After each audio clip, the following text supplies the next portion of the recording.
ಅನುಲೋಮ ವಿಲೋಮ ಪ್ರಾಣಾಯಾಮದ ಬಗ್ಗೆ ಒಂದೆರಡು ವಿಷಯಗಳನ್ನು ನಾನು ಈ ವಿಡಿಯೋದಲ್ಲಿ ಹೇಳಲಿದ್ದೇನೆ. ಮೊದಲು ಪ್ರಾಣಾಯಾಮದ ಅರ್ಥ ಏನೆಂದು ತಿಳಿದುಕೊಳ್ಳಿ. ಪ್ರಾಣ ಸಂಸ್ಕೃತ ಭಾಷೆಯ ಶಬ್ದವಾಗಿದ್ದು ಅದರ ಅರ್ಥ ಜೀವನದಲ್ಲಿ ಶಕ್ತಿ ಅಂದ್ರೆ ವೈಟಲ್ ಎನರ್ಜಿ.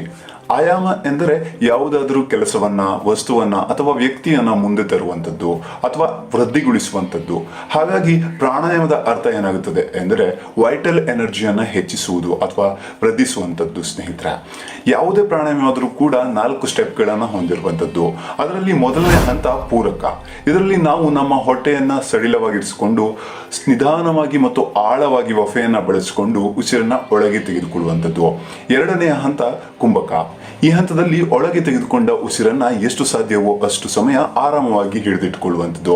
ಮೂರನೇ ಹಂತ ರೇಚಕ. ಈ ಹಂತದಲ್ಲಿ ಒಳಗೆ ತೆಗೆದುಕೊಂಡಂತಹ ಉಸಿರನ್ನ ನಿಧಾನವಾಗಿ ಮತ್ತು ಸಂಪೂರ್ಣವಾಗಿ ಹೊರಹಾಕುವಂಥದ್ದು ಸ್ನೇಹಿತರೆ.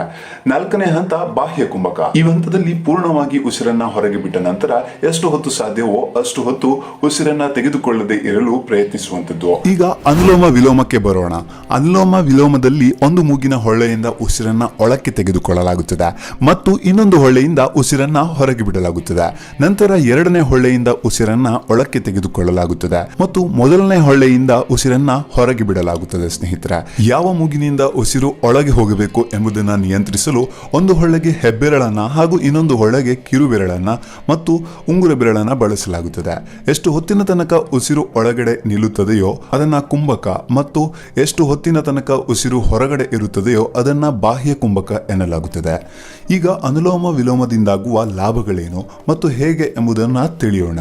ನೀವು ನಿಮ್ಮ ಉಸಿರಿನ ಮೇಲೆ ಗಮನ ಹರಿಸಿದರೆ ನೀವು ಸ್ವತಃ ಒಂದು ಸಮಯದಲ್ಲಿ ನಿಮ್ಮ ಒಂದು ಹೊಳ್ಳೆ ಇನ್ನೊಂದು ಹೊಳ್ಳೆಗಿಂತ ಹೆಚ್ಚು ಕೆಲಸ ಮಾಡುತ್ತಿರುವುದನ್ನ ಗಮನಿಸಬಲ್ಲಿರಿ. ಅಂದ್ರೆ ಒಂದು ಹೊಳ್ಳೆಯಿಂದ ಹೆಚ್ಚು ಉಸಿರು ಬರುತ್ತಿರುತ್ತದೆ ಮತ್ತು ಇನ್ನೊಂದು ಹೊಳ್ಳೆಯಿಂದ ಕಡಿಮೆ ಬರುತ್ತಿರುತ್ತದೆ. ಒಬ್ಬ ಆರೋಗ್ಯವಂತ ವ್ಯಕ್ತಿಯಲ್ಲಿ ಆತನ ಒಂದು ಸಮಯದಲ್ಲಿ ಆತನ ಒಂದು ಹೊಳ್ಳೆ ಹೆಚ್ಚು ಕೆಲಸ ಮಾಡುತ್ತಿರುತ್ತದೆ ಹಾಗೂ 3 ಗಂಟೆಗಳ ನಂತರ ಆತನ ಇನ್ನೊಂದು ಹೊಳ್ಳೆ ಹೆಚ್ಚು ಕೆಲಸವನ್ನ ಮಾಡಲು ಪ್ರಾರಂಭಿಸುತ್ತದೆ. ಹೀಗೆಯೇ ಇಡೀ ದಿನ ನಡೆಯುತ್ತಿರುತ್ತದೆ ಸ್ನೇಹಿತರೆ. ನಮ್ಮ ಮೆದುಳು 2 ಗೋಳಾರ್ಧದಂತಿದೆ. ಒಂದು ಬಲ ಮೆದುಳು, ಇನ್ನೊಂದು ಎಡ ಮೆದುಳು. ಎಡಮೆದುಳು ಮೆದುಳಿನ ಕಾರ್ಯವನ್ನ ಬುದ್ಧಿವಂತಿಕೆಯಿಂದ ಮಾಡುವಂಥದ್ದು ಸ್ನೇಹಿತರೆ. ಬಲಮೆದುಳು ಮೆದುಳಿನ ಕೆಲಸವನ್ನ ಹೃದಯದಿಂದ ಮಾಡುತ್ತದೆ. ಅಂದ್ರೆ ನಿಮ್ಮ ಎಡಮೆದುಳು ನಿಮ್ಮ ಸಂಖ್ಯಾತ್ಮಕ ಕೌಶಲ, ವೈಜ್ಞಾನಿಕ ಹಾಗೂ ಬರವಣಿಗೆ ಮತ್ತು ಮಾತನಾಡುವ ಕೌಶಲ ಇರಬಹುದು. ಹಾಗೆಯೇ ವಸ್ತುನಿಷ್ಠತೆ, ವಾಸ್ತವಿಕತೆ ಮತ್ತು ವಿಶ್ಲೇಷಣಾತ್ಮಕ ಮತ್ತು ತಾರ್ಕಿಕ ಕೌಶಲಗಳೇ ಇದು ಕಾರಣವಾಗಿದೆ. ಹಾಗೆ ಬಲಮೆದುಳು ಮುಖ ಪರಿಚಯ, ಭಾವನೆಗಳ ಅನುಭೂತಿ, ಅಲ್ಲದೆ ಸೃಜನಶೀಲತೆ, ಕಲ್ಪನಾ ಶಕ್ತಿ ಇರಬಹುದು.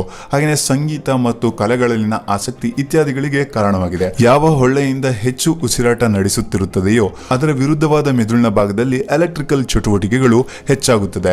ಅಂದ್ರೆ ನಿಮ್ಮ ಬಲ ಹೊಳ್ಳೆಯಿಂದ ಹೆಚ್ಚು ಉಸಿರು ಬರುತ್ತಿದ್ದರೆ ನಿಮ್ಮ ಎಡ ಮೆದುಳಿನ ಎಲೆಕ್ಟ್ರಿಕಲ್ ಚಟುವಟಿಕೆಗಳು ಹೆಚ್ಚಾಗುತ್ತವೆ ಮತ್ತು ಅದು ಬಹಳ ವೇಗವಾಗಿ ಕೆಲಸ ಮಾಡಲು ಪ್ರಾರಂಭಿಸುತ್ತದೆ.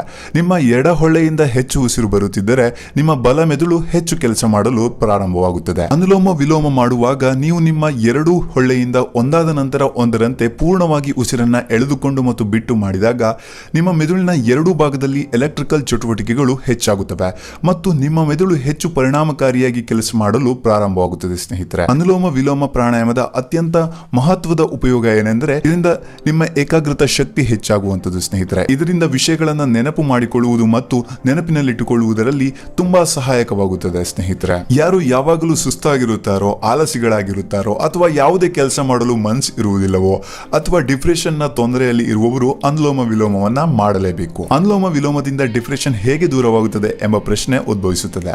ನಮ್ಮ ಮೂಗಿನ ಬಲ ಹೊಳ್ಳೆಯನ್ನ ಪಿಂಗಲ ಎನ್ನಲಾಗುತ್ತದೆ ಸ್ನೇಹಿತರೆ. ಇದು ನಮ್ಮ ದೇಹದಲ್ಲಿ ಉಷ್ಣವನ್ನ ಉತ್ಪತ್ತಿ ಮಾಡುತ್ತದೆ. ಹಾಗಾಗಿ ಇದನ್ನ ಸೂರ್ಯನಾಡಿ ಅಂತಲೂ ಕರೆಯುವಂಥದ್ದು ಸ್ನೇಹಿತರೆ. ಎಡ ಹೊಳ್ಳೆಯನ್ನ ಇಡ ಎನ್ನಲಾಗುತ್ತದೆ. ಇದು ನಮ್ಮ ಶರೀರದಲ್ಲಿ ಶೀತವನ್ನು ಉತ್ಪತ್ತಿ ಮಾಡುತ್ತದೆ. ಹಾಗಾಗಿ ಇದನ್ನ ಚಂದ್ರನಾಡಿ ಎಂದು ಕರೆಯುತ್ತಾರೆ. ನಿಮ್ಮ ತಲೆಯಲ್ಲಿ ಯಾವಾಗಲೂ ನಕಾರಾತ್ಮಕ ವಿಚಾರಗಳೇ ಬರುತ್ತಿದ್ದರೆ ಅಥವಾ ಡಿಪ್ರೆಷನ್ ನಲ್ಲಿದ್ದರೆ ಅಥವಾ ನಾನು ಆತ್ಮಹತ್ಯೆ ಮಾಡಿಕೊಳ್ಳುತ್ತೇನೆ ಎಂದು ಹೇಳುವವರಾಗಿದ್ದರೆ ಗಮನವಿಟ್ಟು ಕೇಳಿ. ಹಾಗಿದ್ದರೆ ಸಾಮಾನ್ಯವಾಗಿ ನಿಮ್ಮ ಎಡ ಹೊಳ್ಳೆಯೇ ಹೆಚ್ಚು ಉಸಿರಾಡುತ್ತಿರುತ್ತದೆ. ಅದೇ ನೀವು ಅನುಲೋಮ ವಿಲೋಮ ಮಾಡುವಾಗ ನೀವು 2 ಹೊಳ್ಳೆಗಳನ್ನ ಸಕ್ರಿಯವಾಗಿ ಉಪಯೋಗಿಸುತ್ತೀರಿ. ಆಗ ಎಲ್ಲ ರೀತಿಯ ನಕಾರಾತ್ಮಕ ಯೋಚನೆಗಳು, ಡಿಪ್ರೆಷನ್ ಅಥವಾ ಆತ್ಮಹತ್ಯೆ ವಿಚಾರಗಳು 1 ತಿಂಗಳಿನೊಳಗಡೆ ಕಡಿಮೆ ಆಗಲು ಪ್ರಾರಂಭವಾಗುತ್ತದೆ ಮತ್ತು 3 ತಿಂಗಳಿನೊಳಗಡೆ ಸಂಪೂರ್ಣವಾಗಿ ಕಡಿಮೆ ಆಗುವಂಥದ್ದು ಸ್ನೇಹಿತರೆ. ಅನುಲೋಮ ವಿಲೋಮದಿಂದ ಮೆದುಳಿನ ಎರಡೂ ಭಾಗಗಳು ಸಮತೋಲನ ಪಡೆದುಕೊಳ್ಳುತ್ತದೆ. ಇವು ಸಮತೋಲನಗೊಂಡಾಗ ಮಧ್ಯದ ನಾಡಿಯಾಸ ಸುಷುಮ್ನ ನಾಡಿ ಜಾಗೃತವಾಗುತ್ತದೆ. ಇದರ ಮುಖ್ಯವಾದ 4 ಉಪಯೋಗಗಳೆಂದರೆ ತಾಳ್ಮೆ ಹೆಚ್ಚಾಗುವಂಥದ್ದು, ಎರಡನೆಯದಾಗಿ ಮನೋಬಲ ಅಥವಾ ಇಚ್ಛಾಶಕ್ತಿ ಅನ್ನುವಂಥದ್ದು ಹೆಚ್ಚಾಗ್ತದೆ, ಸಂದರ್ಭಕ್ಕನುಗುಣವಾಗಿ ಸರಿಯಾದ ನಿರ್ಧಾರಗಳನ್ನು ವೇಗವಾಗಿ ತೆಗೆದುಕೊಳ್ಳುವಂತಹ ಒಂದು ಶಕ್ತಿ ಹೆಚ್ಚಾಗುವಂಥದ್ದು, ನಾಲ್ಕನೇದಾಗಿ ವ್ಯಕ್ತಿಯ ಸೃಜನಶೀಲತೆ ಅಂದ್ರೆ ಕ್ರಿಯೇಟಿವಿಟಿ ಅನ್ನುವಂಥದ್ದು ಹೆಚ್ಚಾಗುತ್ತದೆ.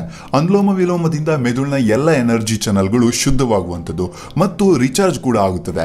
ಇದರಿಂದ ನಿಮ್ಮ ನರವ್ಯೂಹ ಶಕ್ತಿಯುತವಾಗುತ್ತದೆ. ಇದು ನಾನು ಹೇಳಿದ ಅತ್ಯಂತ ಸಣ್ಣ ಲಾಭಗಳಾಗಿವೆ. ಪಾರ್ಶ್ವವಾಯು ಅಥವಾ ಲಕ್ವ ಹೊಡೆದವರು ಅವರು ಯಾವ ಸ್ಥಿತಿಯಲ್ಲಿದ್ದಾರೋ ಅದೇ ಸ್ಥಿತಿಯಲ್ಲಿ ಅನುಲೋಮ ವಿಲೋಮ ಮಾಡಿಸಿದರೆ 6 ತಿಂಗಳುಗಳಲ್ಲಿ ಓಡಾಡಲು ಪ್ರಾರಂಭಿಸುತ್ತಾರೆ. ನನ್ನ ಮಾವನಿಗೆ ಕೂಡ ಲಕ್ವ ಹೊಡೆದಿತ್ತು. 3-4 ತಿಂಗಳು ಎಲ್ಲಾ ಕಡೆ ತಿರುಗಿದರೂ ಸಹ ಏನೂ ಪ್ರಯೋಜನವಾಗಲಿಲ್ಲ. ಕೊನೆಗೆ ಒಬ್ಬ ಸಿದ್ಧರ ಭೇಟಿಯಾಯಿತು. ಅವರು ಅನುಲೋಮ ವಿಲೋಮ ಪ್ರಾರಂಭಿಸಲು ಹೇಳಿದರು. 9 ತಿಂಗಳಲ್ಲಿ ಮಾವ ಆಧಾರ ಹಿಡಿದುಕೊಂಡು ನಡೆದಾಡಲು ಪ್ರಾರಂಭಿಸಿದರು. 4-5 ತಿಂಗಳುಗಳ ನಂತರ ಅವರು ಸರಿಯಾಗಿ ನಡೆದಾಡಲು ಶುರು ಮಾಡಿಬಿಟ್ಟಿದ್ದರು. ನನ್ನ ಮಾತಿನಲ್ಲಿ ಹೇಳಬೇಕು ಅಂದ್ರೆ ಅನುಲೋಮ ವಿಲೋಮದಿಂದ ವಿಶ್ರಾಂತಿ ಅಥವಾ ನಿಶ್ಚಿಂತತೆ ದೊರಕುತ್ತದೆ. ಇಷ್ಟೆಲ್ಲ ಲಾಭಗಳಿರುವುದರಿಂದ ವಿವೇಕಾನಂದರು ಕೂಡ ಅನುಲೋಮ ವಿಲೋಮದ ಪ್ರಾಣಾಯಾಮದ ಕುರಿತು ಒಂದಿಷ್ಟು ವಿಷಯಗಳನ್ನ ಉಲ್ಲೇಖಿಸಿದ್ದಾರೆ. ಏಕಾಗ್ರತೆ, ವಿಷಯವನ್ನ ಕಲಿಯುವುದು, ವಿಷಯವನ್ನ ನೆನಪು ಮಾಡಿಕೊಳ್ಳುವುದು. ನೆನಪಿನಲ್ಲಿಟ್ಟುಕೊಳ್ಳುವುದರಲ್ಲಿ ವಿವೇಕಾನಂದರಿಗೆ ಯಾರೂ ಕೂಡ ಪೈಪೋಟಿಯೇ ಇರಲಿಲ್ಲ. ತನ್ನ ಸಂಪೂರ್ಣ ಜ್ಞಾನವನ್ನ 9 ಸಂಪುಟಗಳಲ್ಲಿ ಸಂಗ್ರಹಿಸುವುದನ್ನ ಒಬ್ಬ ಕ್ರಿಯೇಟಿವ್ ಜೀನಿಯಸ್ ಮಾತ್ರ ಮಾಡಬಲ್ಲರು. ಸ್ನೇಹಿತರೆ, ನೀವು ಧ್ಯಾನ ಮಾಡುತ್ತಿದ್ದರೆ ಅಥವಾ ಯಾರಿಂದಲಾದರೂ ಧ್ಯಾನ ಕಲಿಯುತ್ತಿದ್ದರೆ ಆತ ನಿಮಗೆ ಅನುಲೋಮ ವಿಲೋಮದ ಬಗ್ಗೆ ಹೇಳದಿದ್ದರೆ ನಾನು ನಿಮಗೆ ಬರೆದು ಕೊಡ್ತೇನೆ ಆತನಿಗೆ ಧ್ಯಾನದ ಬಗ್ಗೆ ಏನೂ ಕೂಡ ತಿಳಿದಿಲ್ಲವೆಂದರ್ಥ. ಈಗ ಸ್ವಲ್ಪ ಕಾರ್ಡಿಯೋವೆಸ್ಕ್ಯುಲರ್ ಸಿಸ್ಟಮ್ ಬಗ್ಗೆ ಕೂಡ ಮಾತನಾಡೋಣ. ನಿಮ್ಮ ಹೃದಯ ದುರ್ಬಲವಾಗಿದ್ದರೆ ಅಥವಾ ಹೃದಯದಲ್ಲಿ ಬ್ಲಾಕೇಜ್ ಇದ್ದರೆ ಅಥವಾ ಹೈ ಮತ್ತು ಲೋ ಬಿಪಿಗಳಿದ್ದರೆ ನೀವು ಕೂಡ ಅನುಲೋಮ ವಿಲೋಮ ಮಾಡಲು ಪ್ರಾರಂಭಿಸಿ ಮತ್ತು ನಿಮ್ಮ ತೊಂದರೆಗಳು ನಿವಾರಣೆಯಾಗುವುದಷ್ಟೇ ಅಲ್ಲ, ನಿಮ್ಮ ಹೃದಯ ಮೊದಲಿಗಿಂತ ಹೆಚ್ಚು ಶಕ್ತಿಶಾಲಿಯಾಗಿ ಕೆಲಸ ಮಾಡುತ್ತದೆ. ಈಗ ಶ್ವಾಸಾಂಗ ವ್ಯೂಹಕ್ಕೆ ಬರೋಣ. ನಿಮ್ಮ ಅಸ್ತಮಾ, ಸೈನಸ್ ಅಥವಾ ಯಾವುದೇ ರೀತಿಯ ಅಲರ್ಜಿ ತೊಂದರೆಗಳಿದ್ದರೆ ನೀವು ಅನುಲೋಮ ವಿಲೋಮ ಮಾಡಲು ಪ್ರಾರಂಭಿಸಿ. ನಿಮ್ಮ ಎಲ್ಲ ತೊಂದರೆಗಳು ಹಂತ ಹಂತವಾಗಿ ಕಡಿಮೆಯಾಗುತ್ತವೆ. ಯಾರ ಕುಟುಂಬದಲ್ಲಿ ಆರ್ಥೈಟಿಸ್ ಅಥವಾ ಚೆನ್ನಾಗಿಲ್ಲವೋ ಅವರು ಪ್ರಾರಂಭದಿಂದಲೇ ಅನುಲೋಮ ವಿಲೋಮವನ್ನು ಪ್ರಾರಂಭಿಸಬೇಕು. ಅನುಲೋಮ ವಿಲೋಮದಿಂದ ವಾತ, ಪಿತ್ತ ಮತ್ತು ಕಫ ಸಮತೋಲನಗೊಳ್ಳುತ್ತದೆ. ಇದರಿಂದ ನಿಮ್ಮ ಜೀವನದ ಕ್ವಾಲಿಟಿ ತುಂಬಾ ಹೆಚ್ಚಾಗುತ್ತದೆ. ನೀವು ಎಷ್ಟು ದಿನ ಜೀವಿತರಿರುತ್ತೀರೋ ಅಷ್ಟೇ ದಿನ ಜೀವಿತರಿರುತ್ತೀರಿ, ಆದರೆ ಇದ್ದಷ್ಟು ದಿನ ಆರೋಗ್ಯಪೂರ್ಣವಾಗಿ ಇರುತ್ತೀರಿ. ಈಗ ಪಚನ ವ್ಯವಸ್ಥೆಗೆ ಬರೋಣ. ಇದು ಡೈಜೆಸ್ಟಿವ್ ಸಿಸ್ಟಮ್ಗೆ ಅತ್ಯಂತ ಸಹಕಾರಿಯಾಗಿದೆ. ಹೇಗೆಂಬ ಪ್ರಶ್ನೆ ಉದ್ಭವಿಸುತ್ತದೆ. ಎಷ್ಟು ಬಾರಿ ನಾವು ಅನುಲೋಮ ವಿಲೋಮ ಮಾಡುತ್ತಿರುತ್ತೇವೆಯೋ ಅಷ್ಟು ಬಾರಿ ನಮ್ಮ ಒಫೆ ನಮ್ಮ ಜೀರ್ಣಾಂಗ ವ್ಯವಸ್ಥೆಯನ್ನ ನೂಕುತ್ತದೆ. ಹಾಗಾಗಿ ಎಷ್ಟು ಬಾರಿ ನೀವು ಅನುಲೋಮ ವಿಲೋಮ ಮಾಡುತ್ತೀರೋ ಅಷ್ಟು ಬಾರಿ ನೀವು ನಿಮ್ಮ ಜೀರ್ಣಾಂಗ ವ್ಯವಸ್ಥೆಯನ್ನ ಒಳಗಿನಿಂದ ಮಸಾಜ್ ಮಾಡುತ್ತಿರುತ್ತೀರಿ. ಯಾವ ಸ್ಥಳದಲ್ಲಿ ಮಸಾಜ್ ಮಾಡಲಾಗುತ್ತಿರುತ್ತದೆ ಆ ಜಾಗದಲ್ಲಿ ರಕ್ತ ಸಂಚಾರ ಎನ್ನುವಂಥದ್ದು ಹೆಚ್ಚಾಗಿ ಆಗುತ್ತದೆ. ಹಾಗಾಗಿ ನೀವು ಅನುಲೋಮ ವಿಲೋಮ ಮಾಡಿದಷ್ಟು ನಿಮ್ಮ ಜೀರ್ಣಾಂಗ ವ್ಯವಸ್ಥೆ ಉತ್ತಮವಾಗಿ ಕೆಲಸ ಮಾಡಲು ಪ್ರಾರಂಭಿಸುತ್ತದೆ ಮತ್ತು ಶಕ್ತಿಯುತವಾಗುತ್ತದೆ. ಈಗ ಅನುಲೋಮ ವಿಲೋಮವನ್ನ ಹೇಗೆ ಮಾಡಬೇಕು, ಯಾವಾಗ ಮಾಡಬೇಕು, ಎಷ್ಟು ಮಾಡಬೇಕು ಮತ್ತು ಯಾರು ಮಾಡಬೇಕು ಎಂಬುದನ್ನು ತಿಳಿದುಕೊಳ್ಳೋಣ ಬನ್ನಿ ಸ್ನೇಹಿತರೆ. ಮೊದಲನೇದಾಗಿ ನೀವು ಸುಖಾಸನ, ಪದ್ಮಾಸನ ಅಥವಾ ವಜ್ರಾಸನದಲ್ಲಿ ಕುಳಿತುಕೊಳ್ಳಿ. ನಿಮ್ಮ ಬೆನ್ನೆಲುಬಿನ ಸ್ಥಿತಿ ಸರಿ ಇದ್ದಾಗ ಮಾತ್ರ ನಿಮಗೆ ಅನುಲೋಮ ವಿಲೋಮದ ಅತ್ಯಂತ ಹೆಚ್ಚಿನ ಲಾಭ ಸಿಗುವಂಥದ್ದು. ನಿಮಗೆ ಸರಿಯಾದ ಸ್ಥಿತಿ ಗೊತ್ತಿಲ್ಲದಿದ್ದರೆ ನೀವು ಸುಖಾಸನದಲ್ಲಿ ಕುಳಿತುಕೊಳ್ಳಿ. ನಿಮ್ಮ ದೇಹದ ಹಿಂಭಾಗವನ್ನು ಪೂರ್ಣವಾಗಿ ಗೋಡೆಗೆ ತಗ್ಗಿಸಿಕೊಂಡು ಕುಳಿತುಕೊಳ್ಳಿ. ಈಗ ನಾವು ಉಸಿರಾಟವನ್ನು ಪ್ರಾರಂಭಿಸುವಾಗ ನಿಮ್ಮ ಯಾವ ಹೊಳ್ಳೆಯಿಂದ ಹೆಚ್ಚಿನ ಉಸಿರು ಒಳಗೆ ಬರುತ್ತಿದೆ ಎಂದು ಗಮನಿಸಿ. ಬಲ ಹೊಳ್ಳೆಯಿಂದ ಬರುತ್ತಿದ್ದರೆ ಎಡ ಹೊಳ್ಳೆಯನ್ನು ಮುಚ್ಚಿರಿ. ಎಡ ಹೊಳ್ಳೆಯಿಂದ ಹೆಚ್ಚು ಉಸಿರು ಬರುತ್ತಿದ್ದರೆ ಬಲ ಹೊಳ್ಳೆಯನ್ನು ಮುಚ್ಚಿಕೊಳ್ಳಿ. ನಿಮ್ಮ ಹೊಟ್ಟೆಯನ್ನು ಸಡಿಲಗೊಳಿಸಿಕೊಳ್ಳಿ. ನಿಧಾನವಾಗಿ ಮತ್ತು ಆಳವಾದ ಉಸಿರನ್ನು ಒಳಗೆ ಎಳೆದುಕೊಳ್ಳಿ. ನಂತರ ಇನ್ನೊಂದು ಹೊಳ್ಳೆಯಿಂದ ಪೂರ್ಣವಾಗಿ ಮತ್ತು ನಿಧಾನವಾಗಿ ಉಸಿರನ್ನು ಹೊರಗೆ ಬಿಡಿರಿ ಮತ್ತು ಹೊಳ್ಳೆಯಿಂದ ಹೊಟ್ಟೆಯನ್ನು ಸಡಿಲ ಮಾಡಿಕೊಂಡು ನಿಧಾನವಾಗಿ ಮತ್ತು ಆಳವಾದ ಉಸಿರನ್ನು ಒಳಗೆ ತೆಗೆದುಕೊಳ್ಳಿ. ನಂತರ ಮೊದಲನೇ ಹೊಳ್ಳೆಯಿಂದ ಸಂಪೂರ್ಣವಾಗಿ ಮತ್ತು ನಿಧಾನವಾಗಿ ಉಸಿರನ್ನು ಹೊರಗೆ ಬಿಡಿ. ಈಗ ಒಂದು ಅನುಲೋಮ ವಿಲೋಮ ಪೂರ್ಣವಾಯಿತು. ಪ್ರಾರಂಭಿಸುವವರು 10 ಅನುಲೋಮ ವಿಲೋಮದಿಂದ ಪ್ರಾರಂಭಿಸುತ್ತಾರೆ ಮತ್ತು ಪ್ರತಿದಿನ ಒಂದೊಂದೇ ಅನುಲೋಮ ವಿಲೋಮವನ್ನು ಹೆಚ್ಚಿಸುತ್ತಾ ಹೋಗುತ್ತಾರೆ. ಒಂದು ಬಾರಿಗೆ 30 ಅನುಲೋಮ ವಿಲೋಮವನ್ನು ಮಾಡುವವರಿಗೆ ಶಕ್ತವಾಗುವವರೆಗೆ ಹೆಚ್ಚಿಸುತ್ತಾ ಹೋಗುತ್ತಾರೆ. ಯಾವಾಗ ನಾವು ಒಂದು ಬಾರಿಗೆ 30 ಅನುಲೋಮ ವಿಲೋಮ ಪ್ರಾಣಾಯಾಮ ಮಾಡುವಷ್ಟು ಶಕ್ತರಾಗುತ್ತೇವೆಯೋ ಆಗ ಅನುಲೋಮ ವಿಲೋಮವನ್ನು ನಿಲ್ಲಿಸಲಾಗುತ್ತದೆ ಮತ್ತು ನಾಡಿ ಶೋಧ ಪ್ರಾಣಾಯಾಮವನ್ನು ಪ್ರಾರಂಭಿಸಲಾಗುತ್ತದೆ. ನಾಡಿ ಶೋಧದಲ್ಲಿ ಒಂದು ಹೊಳ್ಳೆಯಿಂದ ಉಸಿರನ್ನ ಎಳೆದುಕೊಳ್ಳಲಾಗುತ್ತದೆ ಮತ್ತು ಆರಾಮವಾಗಿ ಎಷ್ಟು ಹೊತ್ತು ಒಳಗೆ ಉಸಿರನ್ನ ಹಿಡಿದಿಟ್ಟುಕೊಳ್ಳಲಾಗುತ್ತದೆಯೋ ಅಷ್ಟು ಹೊತ್ತು ಒಳಗೆ ಹಿಡಿದಿಟ್ಟುಕೊಳ್ಳಲಾಗುತ್ತದೆ. ನಂತರ ಇನ್ನೊಂದು ಹೊಳ್ಳೆಯಿಂದ ಹೊರಬಿಡಲಾಗುತ್ತದೆ. ನಂತರ ಎಷ್ಟು ಹೊತ್ತು ಉಸಿರನ್ನ ತೆಗೆದುಕೊಳ್ಳದೆ ಆರಾಮವಾಗಿ ಇರಲಾಗುತ್ತದೆಯೋ ಅಷ್ಟು ಹೊತ್ತು ಇರಲು ಪ್ರಯತ್ನಿಸಬೇಕು. ನಂತರ ಇನ್ನೊಂದು ಹೊಳ್ಳೆಯಿಂದ ಉಸಿರನ್ನ ಒಳಗೆ ತೆಗೆದುಕೊಳ್ಳಿ. ಹೀಗೆಯೇ ಇದು ಮುಂದುವರಿಯುತ್ತದೆ. ಪ್ರಾರಂಭದಲ್ಲಿ 10ರಿಂದ ಪ್ರಾರಂಭವಾಗುತ್ತದೆ ಮತ್ತು ಪ್ರತಿದಿನ ಒಂದೊಂದರಂತೆ ಹೆಚ್ಚಿಸಲಾಗುತ್ತದೆ ಮತ್ತು 30 ನಾಡಿ ಶೋಧ ಪ್ರಾಣಾಯಾಮದವರೆಗೆ ಹೆಚ್ಚಿಸಲಾಗುತ್ತದೆ. ಅನುಲೋಮ ವಿಲೋಮ ಪ್ರಾಣಾಯಾಮಕ್ಕಿಂತ 10 ಪಟ್ಟು ಹೆಚ್ಚು ಉಪಯೋಗ ನಾಡಿ ಶೋಧ ಪ್ರಾಣಾಯಾಮದಿಂದ ಇದೆ ಸ್ನೇಹಿತರೆ. ಇದನ್ನ ಯಾವಾಗ ಮಾಡಬೇಕು? ಅನುಲೋಮ ವಿಲೋಮ ಮಾಡಲು ಸರಿಯಾದ ಸಮಯ ಎಂದರೆ ಅದು ಬೆಳಿಗ್ಗೆ ಫ್ರೆಶ್ ಆದ ನಂತರ. ನಿಮಗೆ ಬೆಳಿಗ್ಗೆ ಸಮಯ ಸಿಗದಿದ್ದರೆ ಯಾವಾಗ ಸಮಯ ಸಿಗುತ್ತದೆಯೋ ಆಗ ಮಾಡಿ. ಆದರೆ ನೆನಪಿನಲ್ಲಿಡಿ, ಅನುಲೋಮ ವಿಲೋಮ ಮಾಡುವಾಗ 2 ಗಂಟೆ ಮೊದಲು ಏನನ್ನೂ ತಿನ್ನಬಾರದು. ಮುಂದಿನ ಪ್ರಶ್ನೆ, ಇದನ್ನ ಎಷ್ಟು ಸಮಯ ಮಾಡಬೇಕು? ಇದನ್ನ ಸಮಯದ ಲೆಕ್ಕದಲ್ಲಿ ಮಾಡುವುದಿಲ್ಲ, ಇದನ್ನ ಸಂಖ್ಯೆಯ ಲೆಕ್ಕದಲ್ಲಿ ಮಾಡ್ತಾರೆ.